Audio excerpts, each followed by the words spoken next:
À Rome, un certain nombre d'étudiants du séminaire français décident d'aller trouver le supérieur dont dépend leur maison spiritaine, Monseigneur Marcel Lefebvre.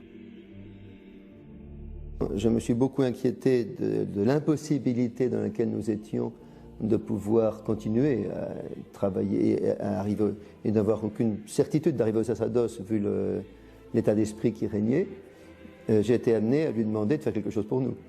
Alors au départ, il m'avait dit, mais je vous trouverai un évêque, et je me souviens d'avoir eu cette audace de lui dire, mais Monseigneur, c'est vous que nous voulons. Il m'a regardé stupéfait, et j'étais même moi-même tout à fait surpris d'avoir osé lui dire une chose pareille, parce que j'avais 19 ans et que j'étais en philosophie, et de m'adresser à un évêque de 63 ans en disant « Monseigneur, c'est vous que nous voulons », c'était un petit peu osé, mais il n'a rien dit, et puis il m'a dit « je vais y réfléchir ». Monseigneur Lefebvre profite de l'appui de son ami, Monseigneur Charrière, l'évêque de Fribourg en Suisse. Son université bénéficie encore d'un climat favorable aux idées traditionnelles. Monseigneur Lefebvre se résout donc, à l'âge de la retraite, à ouvrir une maison de formation de prêtres. Au mois de mai 1969, dans la bibliothèque du professeur Faye, des amis l'encouragent à procéder à une fondation d'esprit traditionnel. Là se trouva le père Marie-Dominique Philippe, le dominicain, le père abbé d'Autrive cistercien, monsieur le professeur Faye, et donc j'ai entendu ces messieurs discuter sur la situation de l'Église, sur la situation du sacerdoce, et tous, et particulièrement le père Marie-Dominique Philippe, l'encourageant à créer quelque chose à Fribourg sous sa propre autorité.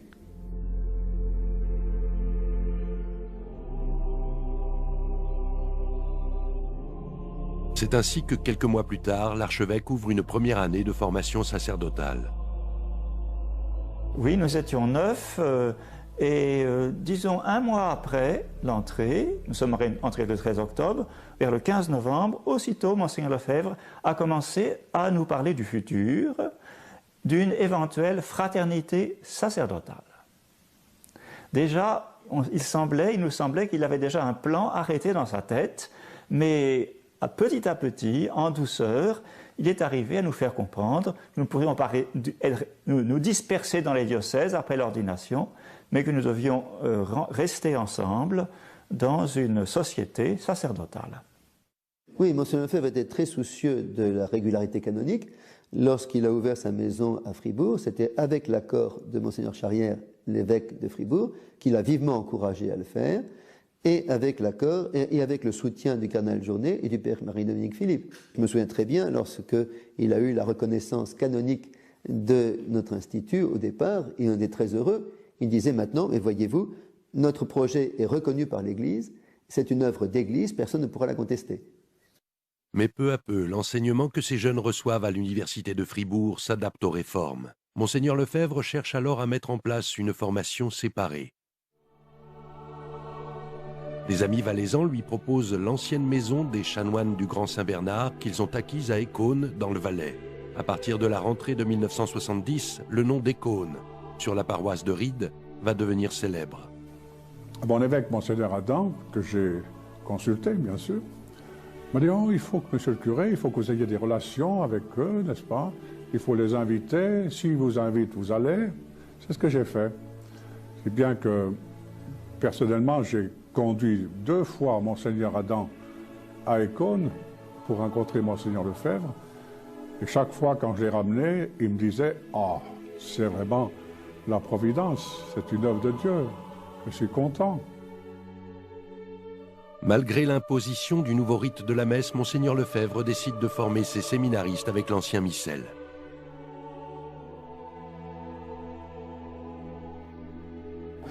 Il commence à parler de la messe et vous voyez, c'était toute sa foi qui s'exprimait, c'était même impressionnant.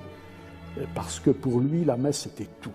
C'était la rédemption, c'était la croix, c'est le cœur du christianisme, c'est le moyen de salut. Et l'Église n'a pas d'autre but de continuer la messe et de faire tout ce qu'on peut, justement, pour que les fidèles puissent assister à la messe et profiter des grâces de la messe. La messe, ce n'est pas un moment de rencontre avec les gens. La messe, c'est d'abord le sacrifice que l'on offre à Dieu, pour la rémission des péchés.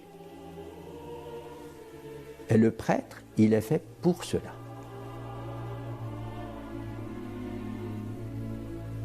Le séminaire a commencé comme ça. Et puis, chaque année, d'autres séminaristes venaient, si bien que la maison s'est trouvée trop petite. Il a fallu envisager des constructions. Quand il a fallu qu'ils partent pour agrandir le premier bâtiment des Cônes, moi j'étais à cette réunion-là un soir. Il y avait l'architecte, il y avait M. Pedroni qui s'occupait de surveiller les travaux, il y avait le directeur du séminaire, il y avait l'économe général, je ne sais pas qui c'était à l'époque, enfin bref.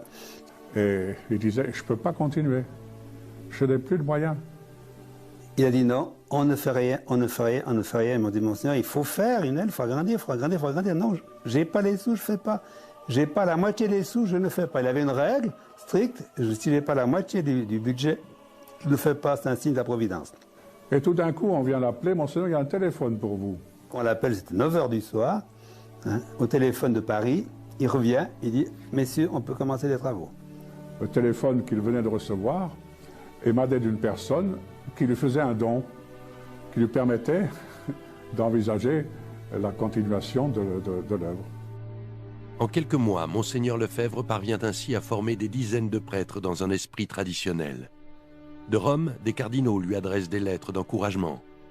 La fraternité Saint-Pie X est entièrement approuvée. Évidemment, l'épiscopat français s'est tout de suite aperçu du danger que représentait ce séminaire qui formait des prêtres uniquement pour la messe tridentine et qui refuserait la messe nouvelle.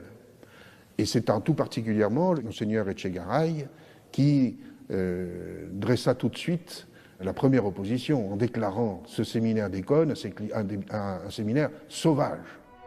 À l'automne 1972, les évêques de France prennent à Lourdes des dispositions. Peu à peu, les portes se ferment pour les prêtres des Cônes.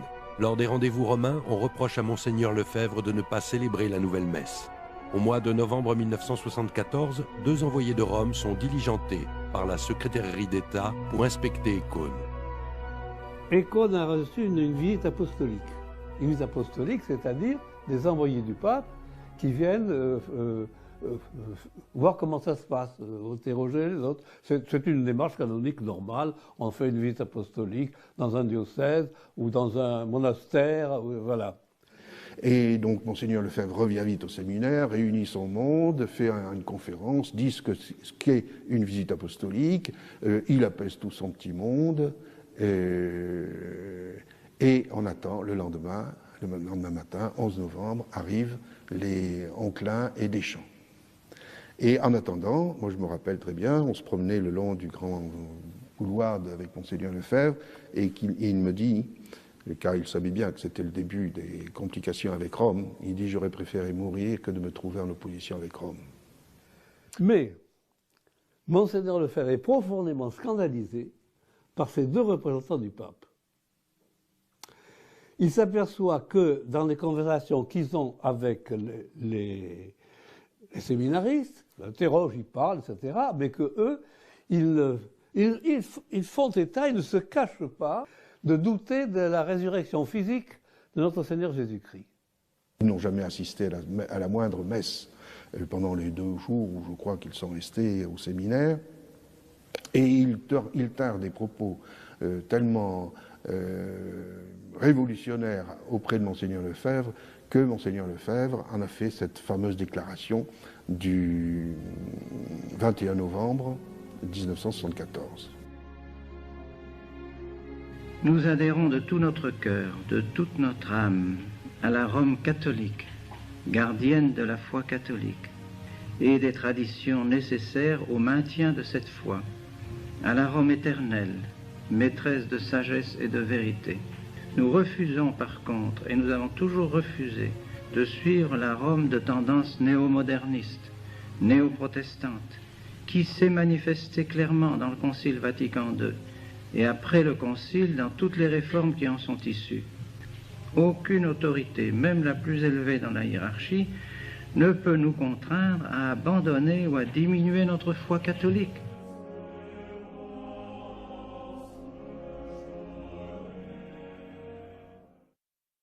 Dans l'Église, le propos de Monseigneur Lefebvre crée l'émoi. Il est convoqué à Rome, reçu par les autorités, dont le cardinal Garonne. La sanction tombe, la fraternité n'existe plus. Et donc suppression du séminaire, suppression de la fraternité sacerdotale Saint-Pédis, renvoi de tous les séminaristes du séminaire d'Écône dans la foulée. En 1975, tout était réglé. Et vous avez oublié la détermination et la force d'âme de Monseigneur Lefebvre. L'évêque se trouve confronté à un choix grave. Il décide cependant de répondre à la demande de tous ses séminaristes et malgré l'interdiction, il continue l'œuvre d'Écône. Dans ses conférences, il s'adresse à Rome pour expliquer ce choix. Mais que faire devant les orientations qui sont données et qui nous viennent du Vatican, qui nous viennent de Rome et qui nous semblent contredire explicitement les affirmations qu'ont faites d'une manière officielle et publique vos prédécesseurs? Nous sommes donc devant un dilemme crucifiant où nous vous suivons totalement, complètement, et nous suivons tout ce que Rome nous demande de faire depuis le Concile, et nous nous éloignons de vos prédécesseurs, ou nous suivons vos prédécesseurs et nous avons l'impression de nous éloigner de vous. Il l'a dit plusieurs fois, il a dit, c'est parce que des séminaristes sont venus me voir et m'ont demandé d'avoir une formation, c'est parce qu'il y a des parents qui sont dit n'abandonnez pas nos enfants, ils veulent être prêtres, ils ont le droit à une bonne formation. Et ensuite, s'il acceptait d'envoyer des prêtres ici et là, c'est parce qu'il y avait des fidèles qui demandaient la messe, qui demandaient les sacrements. Ça a toujours été, je pense, la ligne de conduite de Monseigneur Lefebvre. On répond aux besoins des fidèles. Il était d'autant plus soucieux de la régularité canonique qu'il se rendait bien compte, justement, qu'il était obligé d'être en opposition avec certaines directives de Rome. Et il voulait absolument, il nous a bien dit, qu'il fallait que nous prions pour le pape au canon de la messe, pour l'évêque du diocèse. Il a toujours refusé les thèses sédévacantistes. Et donc, son souci premier, d'ailleurs c'est pour ça qu'il est à chaque fois venu à Rome quand on lui demandait de s'expliquer, parce qu'il tenait beaucoup à cette union à Rome. Tant que les choses pouvaient être faites selon les normes, il fallait les respecter. Ce n'est pas parce qu'on est en crise que tout est permis. Ensuite, comme il disait lui-même, les supérieurs sont faits pour le bien et ils ne peuvent pas nous empêcher, ou ils ne peuvent pas empêcher les fidèles d'avoir la messe, d'avoir les sacrements. Et donc, on ne peut pas utiliser le droit canon contre le bien des fidèles. Et c'est pour ça qu'il considérait qu'il y a des moments où on est dispensé, ce qu'on appelle l'état de nécessité dans l'Église. On remonte au principe supérieur. On sait bien que le principe supérieur des lois de l'Église, c'est la salus animarum, le salut des âmes, et rien ne peut nous empêcher de sauver les âmes. Le 29 juin 1976, Monseigneur Lefebvre procède, comme les années précédentes, aux ordinations sacerdotales à Écône. Il est immédiatement sanctionné par la suspense ad divinis. Il n'est en principe plus autorisé à distribuer les sacrements. On m'a mis dans les mains un missel nouveau en me disant voilà la messe que vous devez célébrer et que vous célébrerez désormais dans toutes vos maisons. On m'a dit également que si en cette date, aujourd'hui, ce 29 juin, devant toute votre assemblée, nous célébrions une messe selon le nouveau rite, tout serait aplani désormais entre nous et Rome. Or, il est évident que ce rite nouveau est sous-tendu, si je puis dire, suppose une autre conception de la religion catholique, une autre religion. Ce n'est plus le prêtre qui offre le saint sacrifice de la messe, c'est l'assemblée. Or, ceci est tout un programme, tout un programme. Désormais, c'est l'assemblée aussi qui remplace l'autorité dans l'Église. C'est l'assemblée épiscopale qui remplace le pouvoir des évêques. C'est le conseil presbytéral qui remplace le pouvoir de l'évêque dans le diocèse. C'est le nombre qui commande désormais dans la Sainte Église. Et ceci est exprimé dans la messe précisément parce que l'Assemblée remplace le prêtre, à tel point que maintenant beaucoup de prêtres ne veulent plus célébrer la Sainte Messe quand il n'y a pas d'Assemblée.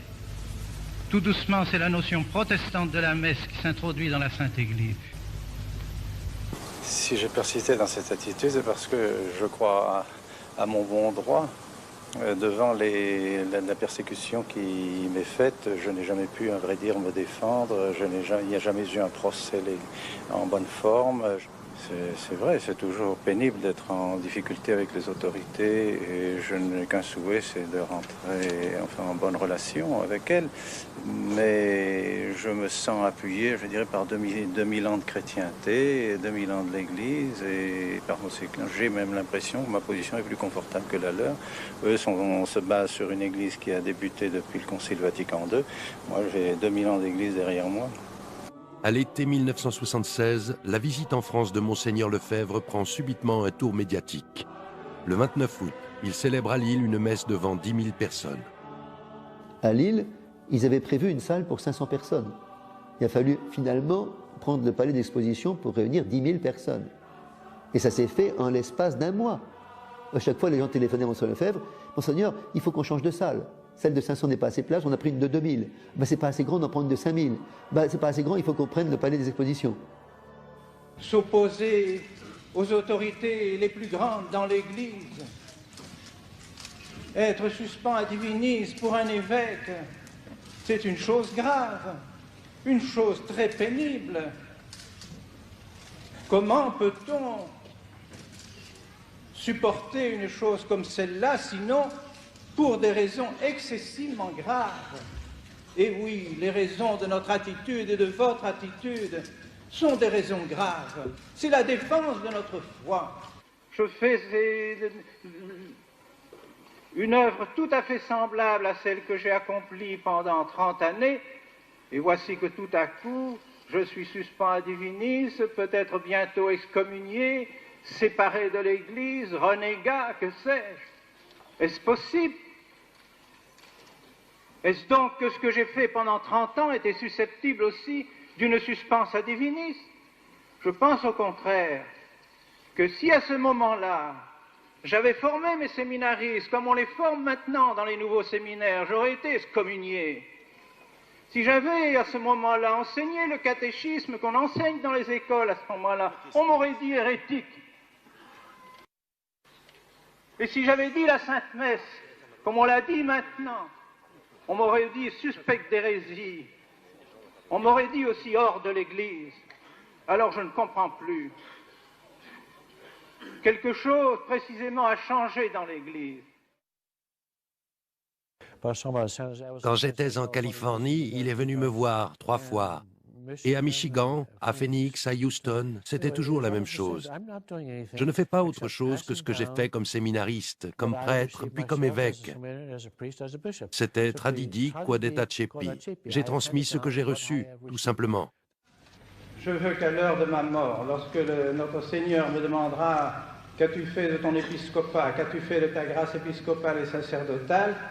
je ne puis pas entendre de la bouche du Seigneur « Tu as contribué à détruire l'Église avec les autres. » Au mois de septembre, parvenant enfin à être reçu par Paul VI, Monseigneur Lefebvre demande au pape de lui laisser faire l'expérience de la tradition. Plusieurs intellectuels s'activent à le défendre. Monseigneur Lefebvre est un homme que j'admire et qui a fait beaucoup de bien. Il a fait ceci. D'abord, il a rappelé à beaucoup de Français qu'ils avaient une religion. Il les a forcés à s'interroger sur cette religion, sur leur foi. Qu'est-ce que je crois?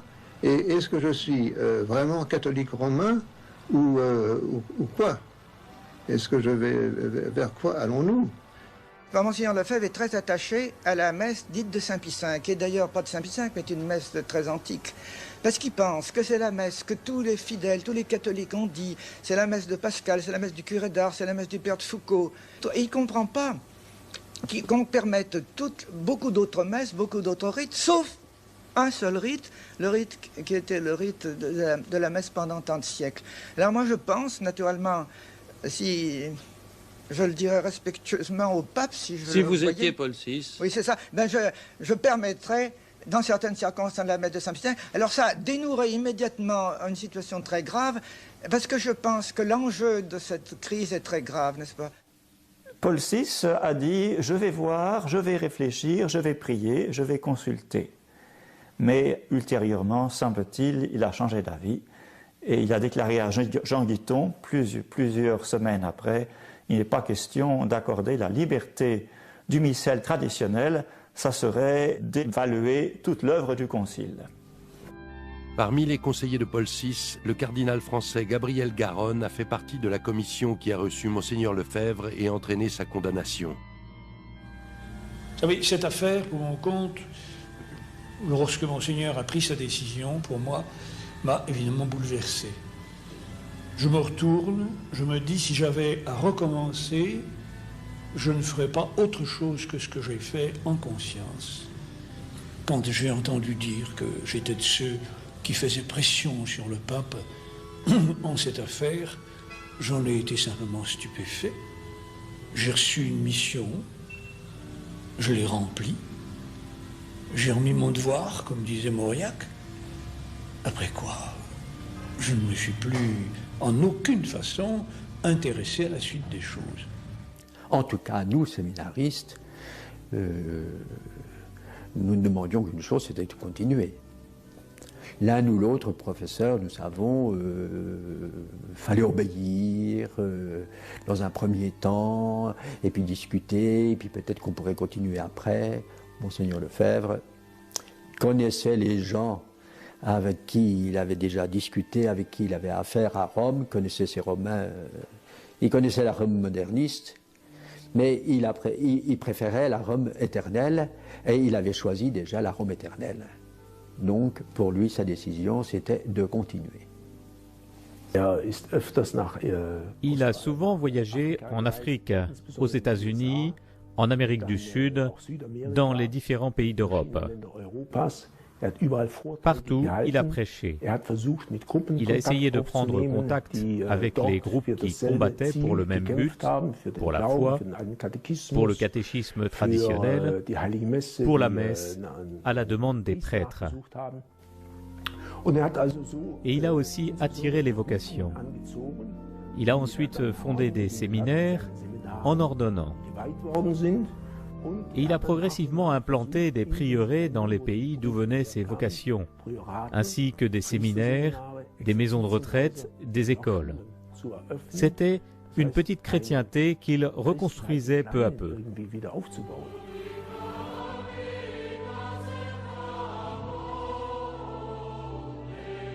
Monseigneur Lefebvre est quotidiennement sollicité.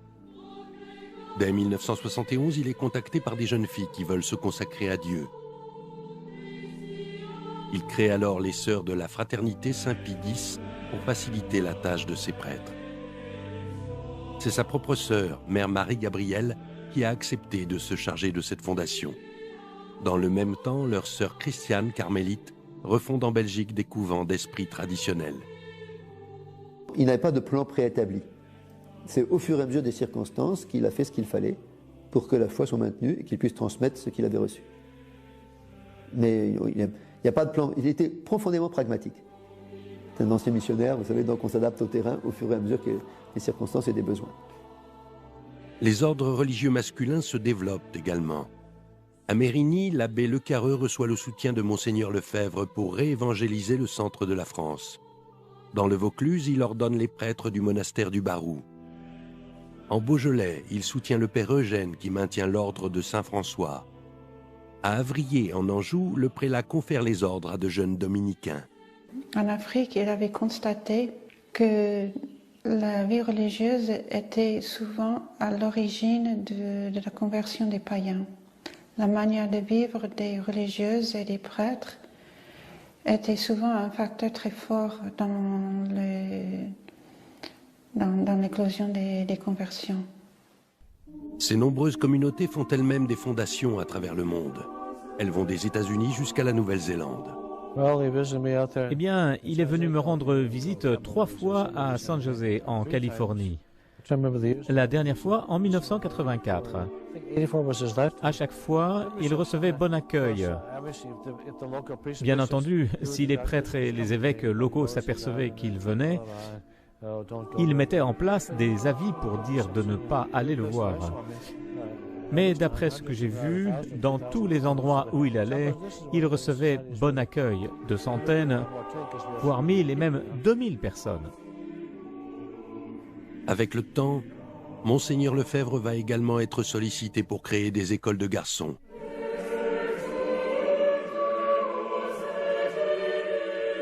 Tandis que les dominicaines de Brignoles et de Fangeau fondent pour les filles d'autres établissements. La progression de l'œuvre de Monseigneur Lefebvre se poursuit. Lorsqu'il mourra, la fraternité sera établie dans 22 pays, forte de 239 prêtres et de 5 séminaires. Une fois, une petite anecdote, dans la voiture, je dis, mais Monseigneur, il y a une chose que je ne comprends pas. Tous les grands fondateurs d'ordre ont eu un commerce avec le ciel.